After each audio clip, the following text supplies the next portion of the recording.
Ach, Arche fabryka samolotów. Nazwa brzmi tak dumnie i z rozmachem, że człowiek od razu spodziewa się lotu pierwszą klasą. Z tej strony Watt, zapnijcie pasy. Zapraszam na recenzję, w której nie bierzemy jeńców i nie boimy się żadnych turbulencji. Zaczynamy klasycznie od wejścia. I muszę przyznać, że pierwsze sekundy dają nadzieję na gruby lot. Po prawej stronie wita nas potężny baner. Robimy krok do przodu, rzut oka na lewo, a tam wieszak na ubrania. Tani, zwykły, prosty, domowy wieszak. Brakuje tylko, żeby z zalady wyszła babcia z kapciami dla gości i pytaniem, czy zjadłem obiadek po podróży. Zaraz za tym reliktem domowego ogniska wciśnięto mini strefę poczekalni. Naprzeciwko tej loży VIP-ów ląduje kolejny baner z dumnym logo Arche. Zaraz obok mamy serce operacji, główny blat recepcji.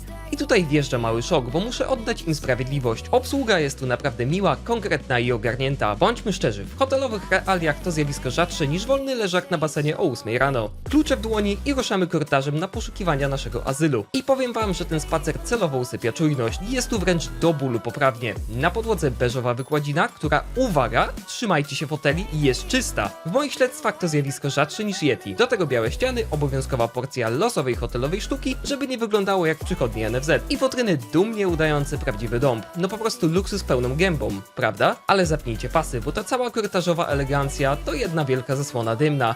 Ten spacer to bezczelna ściema. Dlaczego? Bo nasz pokój wcale nie znajduje się w tym luksusowym budynku. Nasz pokój to kontener. Tak, dobrze słyszycie. Złota klamka się skończyła, ale zanim opowiem wam, jak się śpi w metalowej puszce na wyjeździe, muszę pokazać coś, co w tym hotelu jest absolutną petardą. Wychodzimy na taras widokowy i tutaj bije się w pierś. Arche po prostu mnie kupiło. Widok, obłęd. Macie całą historię na tacy. Z jednej strony potężne stare hangary, które przypominają o lotniczej duszy tego miejsca, z drugiej morze zieleni, las i tętniąca życiem ulica. Widać stąd nawet malutką strefę basenową, która z tej perspektywy wygląda całkiem obiecująco. Sam taras też zrobiony z głową. Szklane balustrady, żeby absolutnie nic nie psuło nam horyzontu, a pod stopami przyjemna imitacja drewna. Rzucono tu kilka stolików i krzeseł. To po prostu idealna miejscówka, żeby usiąść, popatrzeć z góry na Mielno i zacząć się głęboko zastanawiać, jakim cudem za chwilę wyląduje w blaszaku. Zanim wejdziemy do kontenera, szybki rzut oka na strefę dla dzieci. Styl industrialna improwizacja. Na podłodze tanie panele, a w rogu meblościanka ze zlewem. Ktoś chyba porzucił tu aneks kuchenny i liczył, że nikt nie zauważy. Do tego surowy beton i stoliczek.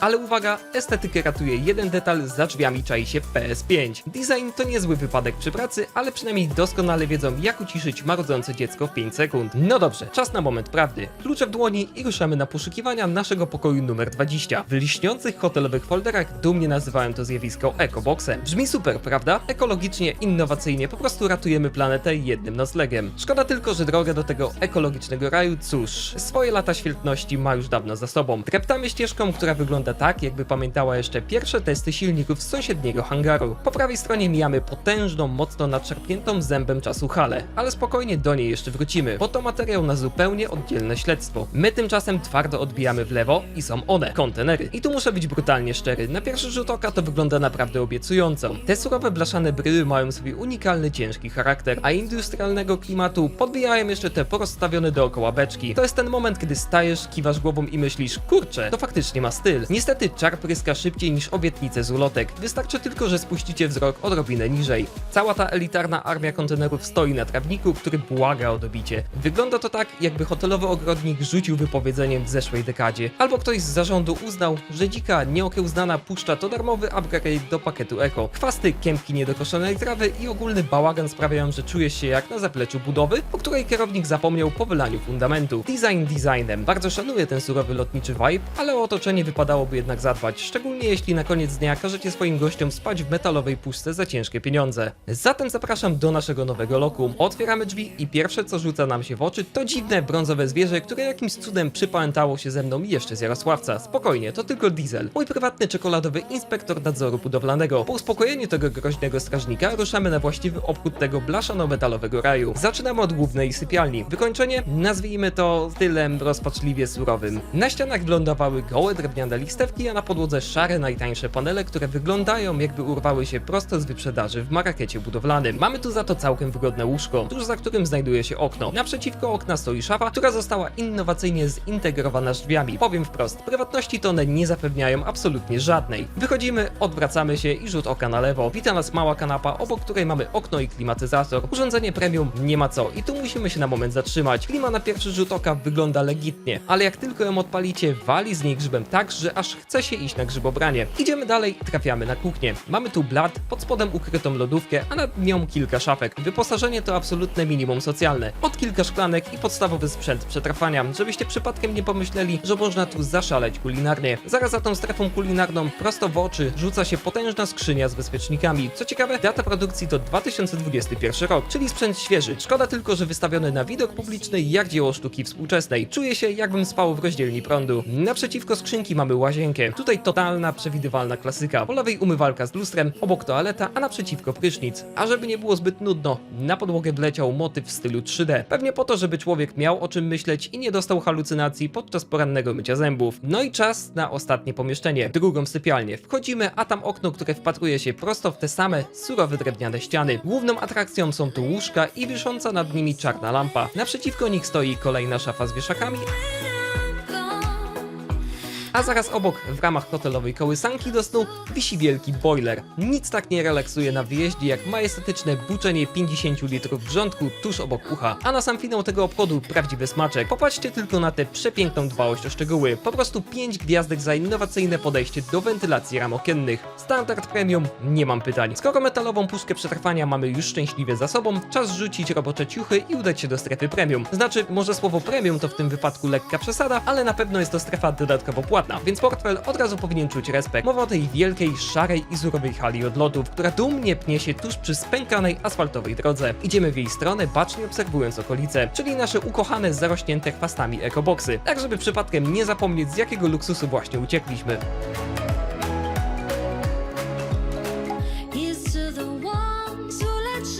Po krótkim spacerku wchodzimy do restauracji i powiem wam, że jest tu po prostu dziwnie. Ktoś miał tu naprawdę potężne ambicje. Z jednej strony widać ewidentne próby stworzenia luksusowego klimatu, a z drugiej brutalnie zderzamy się z totalnie gołymi ścianami. Bo po co wydawać hotelowy budżet na tynk i farbę, skoro można zostawić surowy beton i wmówić gościom, że to głęboki, artystyczny zamysł architekta. Naprzeciwko wielkich stołów do serwowania jedzenia rozrzucono masę mniejszych stolików, postawionych prosto na tej zimnej, betonowej podłodze. Chociaż trzeba im uczciwie oddać, krzesła dają tu naprawdę niezły akcent kolorystyczny. Docieramy na sam koniec tego betonowego królestwa. Czeka tu na nas strefa foteli, a tuż za nimi główny punkt programu. Elegancki bar dumnie zwieńczony wielkim napisem niezły odlot. Tak sobie stoję, patrzę i głęboko się zastanawiam, czy ta nazwa to takie romantyczne nawiązanie do lotniczej historii tego miejsca, czy raczej bardzo trafna zapowiedź tego, jakiego odlotu dostanie mój portfel, kiedy poproszę o rachunek za 2 drinki. Skoro przepuściliśmy już lwią część wypłaty w barze, czas kontynuować naszą wycieczkę po obiekcie. Maszerujemy dalej tą naszą uroczą, spękaną asfaltową drogą, która pamięta jeszcze chyba pierwsze testy aerodynamiki. Aż w końcu docieramy do cywilizacji. Pięknego, świeżutkiego betonu.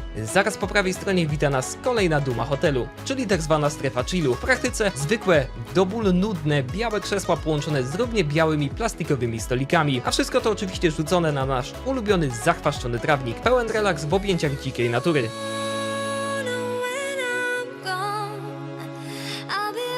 Ewakuujemy się z tej strefy premium i wracamy na naszą betonową prostą. Tu robi się odrobinę bardziej luksusową. Rzucili nam parę drewnianych krzesełek, a na niektórych znajdziemy nawet poduszki. Szok, niedowierzanie i łzy wzruszenia. Zaraz obok wciśnięto pseudolodziarnię. Tutaj uwaga, trzymajcie się portfeli. Za jedną samotną gałkę lodów wołają sobie solidne 7 zł. Stan na 2025 rok. No cóż, najwyraźniej ten rzemieślniczy lud leciał tu pierwszą klasą. Na szczęście, żeby uśmierzyć ten ból finansowy, wystarczy podnieść głowę. Po czym ukazuje się potężna bryła nowej części hotelu. I tu muszę oddać honor. Bez żadnego sarakazmu, ten budynek naprawdę robi ogromne wrażenie i wreszcie wygląda jak miejsce o standardzie, za który płacimy. Ale nie zatrzymujemy się tutaj. Ruszamy wprost do serca całej tej operacji, czyli do głównego hangaru. Zaufajcie mi, to jest największa i najważniejsza atrakcja w tym hotelu i mówię to zupełnie poważnie. Po drodze omijamy jeszcze parę rzuconych w przestrzeń hamaków, a moim śledczym oczom nie umyka jeden ciekawy detal. Zwróćcie uwagę na te zewnętrzne lampy, mają dokładnie ten sam surowy, czarny odcień co ta majestatyczna lampa wisząca tuż nad naszym łóżkiem w blaszakowym ekoboksie. Taka hotelowa incepcja i dbałość o detale dla spostrzegawczych. Wchodzimy na piętro naszego lotniczego hangaru i muszę się tutaj na chwilę zatrzymać. Zamknijcie na moment usta, bo bez cienia ironii i z pełną powagą muszę przyznać, że ta przestrzeń robi po prostu kolosalne wrażenie. Jest potężnie, skrajnie surowo i wreszcie czuć ten prawdziwy, fabryczny rozmach, którego tak rozpaczliwie brakowało nam w tej mikroskopijnej kabinie pilota na recepcji. Cały sufit pokryty jest oryginalnymi mocowaniami potężnego dźwigu i stalowymi podporami. Ściany i posadzka surowe, autentycznie uwalone olejem. Na ziemi dosłownie widać wgłębienia w miejscach, gdzie paręnaście lat temu jakiemuś mechanikowi wypadł z ręki ciężki klucz. A zapach tego nawet nie będę próbował komentować. Piękna, głęboka woń przepalonego smaru i oleju silnikowego unosi się w powietrzu. Co jak co, ale chyba właśnie się zakochałem. Dobra, otrzyjmy łzy wzruszenia. Schodzimy na ziemię. Na dole czeka na nas pierwsza atrakcja, czyli specjalnie odtworzone sceny historyczne. Mamy tu wielkie, oryginalne skrzynie na amunicję i cały zestaw sprzętu wojskowego używanego w tamtych latach. Zresztą, co ja się tam znam na militariach? Po prostu sami zobaczcie, jak to wygląda.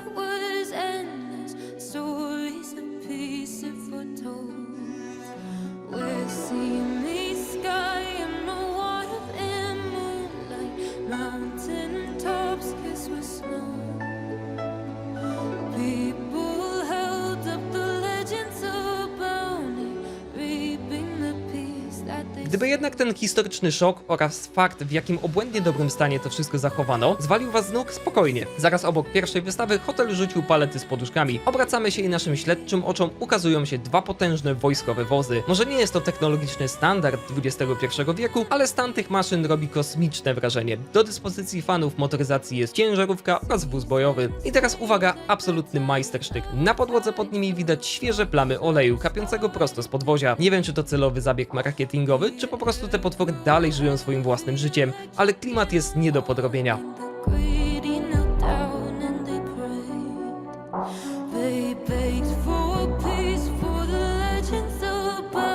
Obok maszyn postawiono malutki stolik z kolekcją wojskowych czapek.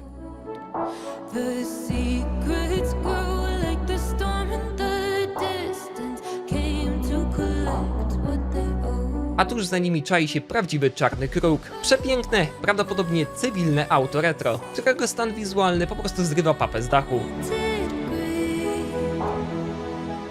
A teraz na moment wracamy na górę. Co ciekawe, w tej samej hali ustytułowano pokoje hotelowe. I powiem wam, że od środka prezentują się dokładnie tak samo, industrialnie i surowo jak od zewnątrz. Ruszamy dalej. Za naszą główną militarną wystawą rozciąga się strefa codziennego pobytu. Pierwsze, co rzuca nam się w oczy, to lekko prowizoryczna scena, naprzeciwko której ktoś rzucił stertę jaskrawo-żółtych palet, mających zapewnie służyć za loże dla publiczności. Idąc dalej przez tę potężną halę, docieramy do placu zabaw. Tu ważna uwaga, strefa ta ogólnie jest czynna dla dzieciaków, ale akurat w godzinach, w których wszedłem tam z kamerą, zastałem grobową ciszę i brak żywej duszy. Trzeba jednak oddać projektantom jedno. Dla naszych milusińskich rozwinęli tam prawdziwy czerwony dywan. Co najciekawsze, naprzeciwko tego placu zabaw stoją dwie zabytkowe, potężne maszyny. Tutaj moja wiedza inżynieryjna oficjalnie kapituluje. Jeśli macie jakiekolwiek pojęcie, do czego te potwory służyły, albo co dokładnie znajdowało się na tych wystawach, sekcja komentarzy należy do was. Piszcie śmiało, bo chętnie się dowiem, wokół czego właściwie kluczyłem z kamerą. Nie wiem jak wy, ale od tego całego zwiedzania i wdychania oparów smaru porządnie zgłodniałem. Czas w końcu sprawdzić, gdzie tu dają jeść. Wracamy na piętro i pierwsza niespodzianka. Nasz prezydencki plac zabaw z czerwonym dywanem jest w końcu otwarty i tętni życiem, gotowy na przyjmowanie młodych delegacji. Zaraz za tym królestwem dziecięcej rozrywki możemy spojrzeć w dół, gdzie rozpościera się widok na hotelową stołówkę, a właściwie to na razie rzucamy okiem tylko na jedną jej część.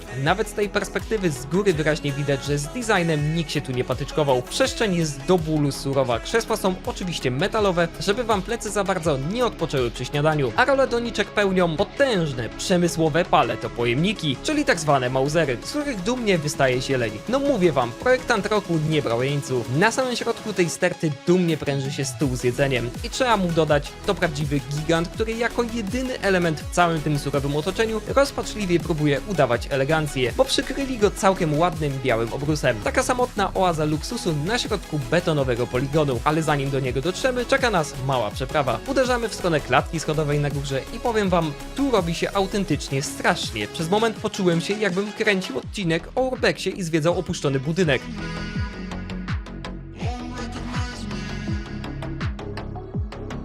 Podchodzimy do uchylonego okna, a tam soczysty widok prosto na zaplecze i podwórko dla obsługi. Czysta, surowa prawda, bez żadnego pudrowania rzeczywistości dla gości. Odwracamy się na pięcie i schodzimy schodami w dół. Klimat z każdym krokiem tylko gęstnieje, bo na ścianach dumnie pręży się obdarta farba. Po prostu idealne dopełnienie tego postapokaliptycznego vibe'u. I tym sposobem meldujemy się wreszcie na parterze. Dokładnie w tej strefie stołówki, którą przed chwilą z zachwytem podziwialiśmy z góry. Ale to nie koniec, bo dopiero teraz przejdziemy do drugiego sektora. Zanim jednak zanurkujemy wejdziemy w główną strefę walki o jedzenie, zróbmy mały spacer na tył hangaru, gdzie Archer ukryło swoją stołówkę zewnętrzną. Co my tu mamy? Powrót do przyszłości. Witają nas dokładnie te same nudne krzesła, co w naszej luksusowej strefie chilloutu. Ale uwaga, wjechał darmowy upgrade. Dostajemy parasol i normalny stolik. Klasa sama w sobie. Istny wersal. Kręcamy w prawo i wbijamy do środka. I tu od razu zderzenie z brutalną rzeczywistością. Tłumy wygłodniałych gości gęstsze niż w kolejce po darmowe leżaki. Stanu podłogi przez litość w ogóle komentować nie będę. Ale przejdźmy do konkretów i zróbmy szybki przegląd stołów. Na jednym mamy hotelowy standard przetrwania. Parówki, jajecznica, płatki, sery i wędliny. Na tym z obrusem ląduje cała resztka i kilka ciepłych potraw. I teraz krótka piłka. Jak to smakuje? Powiem wam tak, bez szału, ale dramatu nie ma. Śniadanie to po prostu poprawna rzemieślnicza robota. Najlepiej wypadły ciepłe mięsa na obiad o kolacji. Za to desery? Cóż, powiedzmy, że miały twarde lądowanie i mogłyby być lepsze. Nikt raczej nie wróci tylko ze względu na kuchnię, ale na pewno wyjdziecie stąd najedzeni dosyta. Więc misja taktyczna wykonana. Do naszej dyspozycji oddano też drugi, mniejszy stolik pełniący rolę strefy napojów. Złapiecie tu kawę, herbatę, a jak kogoś poniesie fantazja, to wyjdzie stąd z wielkim kawałkiem arbuza w ręce. Robimy szybki obrót na pięcie, rzucamy ostatnie spojrzenie na główne pomieszczenie stołówki, ale bądźmy szczerzy, poza toaletami i jeszcze większym lawirującym z talerzami tłumem, nie znajdziemy tu już nic ciekawego. Skoro po tej nierównej walce o przetrwanie na stołówce jeszcze nie macie dość wrażeń, to zapnijcie pasy i trzymajcie się mocno. Zapraszam was do hotelowej strefy basenowej. Znaczy, słowo strefa to w tym przypadku potężne nadużycie, ale po prostu sami to zobaczcie. Żeby w ogóle dostać się do tego wodnego raju, musimy ewakuować się z głównego hangaru, skręcić twardo w lewo i iść cały czas prosto. Brzmi banalnie, prawda? Szkoda tylko, że biorąc pod uwagę tragiczny stan tej dziurawej drogi, nasz spacer bardziej przypomina testy zawieszenia na poligonie. Po drodze mijamy potężną, głęboką kałużę i przez ułamek sekundy miałem stan przedzawałowy, że to i jest ten nasz główny zbiornik wody. Na szczęście nie. Chociaż jak się za chwilę przekonacie, granica między tą kałużą a właściwym basenem jest niebezpiecznie cienka. Docieramy na miejsce. Cała ta elitarna basenowa enklawa została dumnie odgrodzona od reszty świata murem z naszych starych znajomych. Tak jest, na pełnej wjechała tu potężna armia Mauserów, ale to, co ukazuje się naszym oczom w środku, absolutnie przebija skalę absurdu. Ku mojemu głębokiemu zdumieniu strefa wodna w tym rzekomo wspaniałym obiekcie składa się z najzwyklejszych przydomowych basenów stelażowych, które wyglądają jakby wczoraj zjechały z letniej wyprzedaży w markecie budowlanym. Do dyspozycji gości oddano iście luksusową flotę. Jeden brodzik dla najmłodszych lub najbardziej zdesperowanych, jeden basen okrągły i jeden prostokątny. Cały ten wodny park rozrywki postawiono z wielką gracją prosto na piaszczystym podłożu, ale żeby chociaż trochę ratować resztki godności, dookoła nich wybudowano całkiem sensowny drewniany podest. Do kompletu dorzucono kilka leżaków i tu muszę niechętnie przyznać, o dziwo wyglądają na całkiem solidne. A jak tam woda? Podczas mojego śledztwa temperatura wynosiła równiutkie 27 stopni, czyli w sumie całkiem nieźle. Ale dobra, żeby nie było, że na tym kanale tylko narzekam, hejtuję i szukam dziury w całym, zapraszam was do baru, który ukrył się zaraz obok naszej luksusowej, stelażowej strefy basenowej. Robimy dosłownie parę kroków i docieramy do dawnego lotniczego warsztatu. Tutaj chwila ciszy. Jestem autentycznie pozytywnie zaskoczony. Już samo wejście prezentuje się naprawdę dobrze i zapowiada, że tym razem ktoś faktycznie miał na to pomysł i budżet. Przekraczamy próg, rzut oka na prawo. Tutaj dumnie piętrzy się główny bar. Wygląda kozacko, ale my jeszcze omijamy procenty i idziemy na tył. A tam ukryta jest prawdziwa kręgielnia. Naprzeciwko torów wrzucili w ramach dekoracji parę starych wojskowych skrzynek po amunicji. Przecież nic tak nie podbija klimatu przy zbijaniu kręgli jak militarny sznyt. Zaraz za tym arsenałem postawiono całkiem sensowną strefę ze stolikami i krzesłami, gdzie można kulturalnie usiąść i odpocząć. Idziemy dalej w ten rozrywkowy gąszcz. Docieramy do stołu bilardowego i całej sekcji maszyn do zabijania czasu. Wjechał nawet absolutny król polskiego wypoczynku. Klasyczny automat z bokserem. Idealne miejsce, żeby po 2 drinkach z baru można było udowodnić żonie i dzieciom, kto ma najcięższą rękę na tym wyjeździe. Rozpędzeni tym rozrywkowym Eldorado, zapuszczamy się jeszcze głębiej do następnego pomieszczenia z nadzieją na kolejne cuda. I tutaj niestety bumerang hotelowej rzeczywistości wraca z pełną siłą. W środku nie znajdziemy absolutnie nic, poza jednym wielkim stołem i ławkami, które wyglądają jakby czekały na tajne zebranie Związku Zawodowych Mechaników. Pustka, echo i wspaniale zmarnowany potencjał. No dobra, wylądowaliśmy. Zobaczyliśmy wszystko, co Archer Fabryka Samolotów miało do zaoferowania. I powiem wam, że dawno żaden hotel nie zafundował mi takich tur turbulencji. Czas na ostateczny werdykt. Zdejmujemy różowe okulary i robimy twardo rachunek zysków i strat. Zacznijmy od tego, co faktycznie dowiozło, bo trzeba im oddać sprawiedliwość. Kiedy ten obiekt błyszczy, to aż razi w oczy. Główny hangar to absolutny majstersztyk. Autentyczny zapach smaru, plamy oleju, wojskowe maszyny i ta surowa potęga. To robi gigantyczne wrażenie i dla samego tego miejsca warto tu zajrzeć. Dodajemy do tego taras z obłędnym widokiem, zaskakująco dobrą kręgielnię z barem i fakt, że na recepcji wita nas naprawdę uśmiechnięta i ogarnięta obsługa, a w strefie rozrywki czai się PS5. Ale żeby nie było zbyt pięknie, po drugiej stronie barykady, i to dosłownie barykady z Mauserów, to i cała reszta, która brutalnie sprowadza nas na ziemię. Ekoboxy, czyli nasze blaszane puszki przetrwania. Pomysł fajny, ale wykonanie to żart. Tanie panele, zapach grzyba z klimatyzacji, boiler buczący nad uchem i rozwalone zawiasy w oknach, a wszystko to rzucone na zapuszczony, zarośnięty chwastami trawnik. Dalej mamy stołówkę, gdzie płacisz niemałe pieniądze, a jesz na metalowym krześle, patrząc na kwiatki rosnące w przemysłowym Mauserze. No i absolutny hit wyjazdu, strefa basenowa. Stelażaki z marketu otoczone płotem z plastiku i prowizorycznym podestem. No luksus, że aż łzy lecą. Więc jaki jest ostateczny werdykt? Z jednej strony to piękny hołd dla historii i świetny industrialny klimat, w którym można się zakochać. Z drugiej to festiwal tanich prowizorek, niedoróbek i cięcia kosztów tam, gdzie gość potrzebuje standardu premium. VAT bez odbioru.